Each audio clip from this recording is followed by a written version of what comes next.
جو بندہ تہجد پڑھنے لگے اس کو کسی وظیفے کی اور تعویذ کی ضرورت ختم ہو جاتی ہے،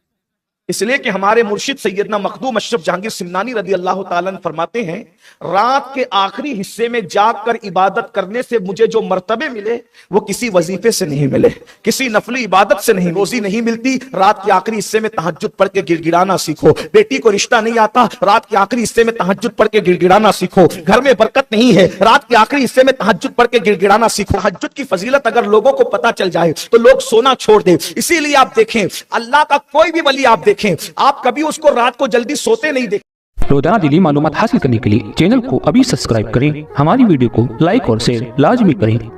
کہ اے محبوب آپ تہجد کا اہتمام فرمائیں، وَمِنَ اللَّيْلِ فَتَہَجَّدْ بِهِ نَافِلَةً لَكَ، اے حبیب آپ تہجد پڑھیے۔ اس سے پتا چلا کہ نبی پر تہجد پڑھنا فرض ہے، ساری امت پر 5 وقت کی نماز ہے اور رسول اللہ پر 6 وقت کی نماز فرض ہے۔ اب ایک بات یہاں، ایک نکتہ یہاں پہ سامنے آیا، جو جتنا اللہ کا قریبی ہوگا اس کے لیے عبادت میں اتنی زیادتی ہوگی۔ جو لوگ کہتے ہیں نا کہ ہم پہنچ گئے تو اب ہم پہ نماز نہیں ہے، توجہ، جو کہتے ہیں کہ ہم پہنچ گئے تو ہم پہ نماز نہیں ہے، تو رسول اللہ سے بڑا پہنچا ہوا کون ہے؟ جہاں جبریل کا کی سوچ نہیں جاتی اس سے آگے مصطفیٰ جان رحمت کے قدم جاتے ہیں۔ گنچے جو چٹکے تھے ماں اوہا، دنا کے باغ میں بلبل سدرا تک اس کی بو سے بھی محرم نہیں۔ ارے جہاں کسی کی سوچ نہیں جا سکتی اس سے آگے مصطفیٰ جان رحمت پہنچے ہیں، جہاں حضرت موسیٰ نہیں گئے اس سے آگے مصطفیٰ جان رحمت پہنچے ہیں۔ لیکن جو خدا کے دیدار کے لیے پہنچتا ہے اس پہ 5 وقت نہیں ہے بلکہ اس پر 6 وقت کی ہے، اور بتایا جا رہا ہے جو جتنا پہنچا ہوا ہوگا اس کو اتنی زیادہ عبادت کرنی ہوگی۔ سبحان اللہ، نعرہ تکبیر، یہ قرآن، نعرہ رسالت، یہ قرآن کہہ رہا ہے۔ اس کا مطلب پہنچے ہوئے کی پہچان عبادت۔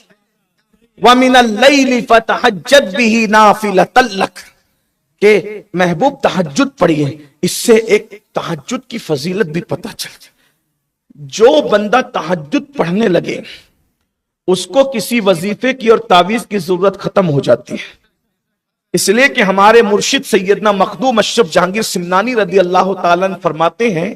رات کے آخری حصے میں جاگ کر عبادت کرنے سے مجھے جو مرتبے ملے وہ کسی وظیفے سے نہیں ملے، کسی نفلی عبادت سے نہیں ملے، بلکہ ایک جملہ ذہن میں رکھیں، جو رات کے آخری حصے میں جاگ کر عبادت کرنا سیکھ جائے اس کی قسمت کبھی نہیں سو سکتی، جو رات کے آخری حصے میں جاگ کے عبادت کرے گا اس کی قسمت ہمیشہ جگتی رہے گی۔ بس میں آپ سے اتنا ہی کہنا چاہتا ہوں، روزی نہیں ملتی رات کے آخری حصے میں تہجد پڑھ کے گڑ گڑانا سیکھو، بیٹی کو رشتہ نہیں آتا رات کے آخری حصے میں تہجد پڑھ کے گڑ گڑانا سیکھو، گھر میں برکت نہیں ہے رات کے آخری حصے میں تہجد پڑھ کے گڑ گڑانا سیکھو، مگر یاد رکھنا تہجد ہمارے لیے نفل ہے اور اسی کی یہ نفل قبول ہوتی ہے جو 5 وقت کی نماز پڑھتا ہے، ورنہ نہ فجر پڑھی نہ عشاء پڑھی اور تہجد گزار بن گئے تو یہ نہیں چلنے والا۔ اس کا مطلب بالکل ایسے ہی ہوگا کہ آپ نے بنیاد نہیں رکھی اور سیدھے دیوار بنانا شروع کر دی، تو جس کی بنیاد نہیں ہوگی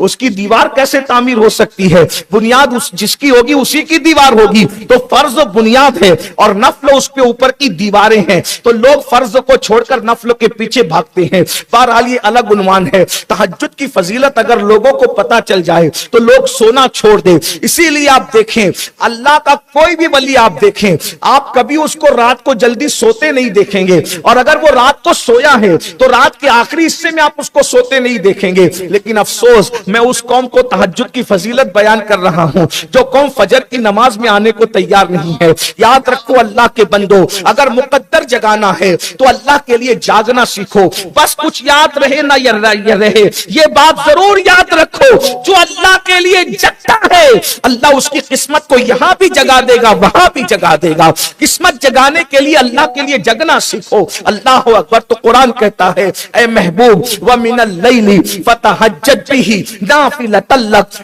آپ رات کے آخری حصے میں نفل کا یعنی تہجد کا اہتمام کیجئے، محبوب پہ فرض ہے۔ اور پھر فرماتا ہے کیوں؟ عسا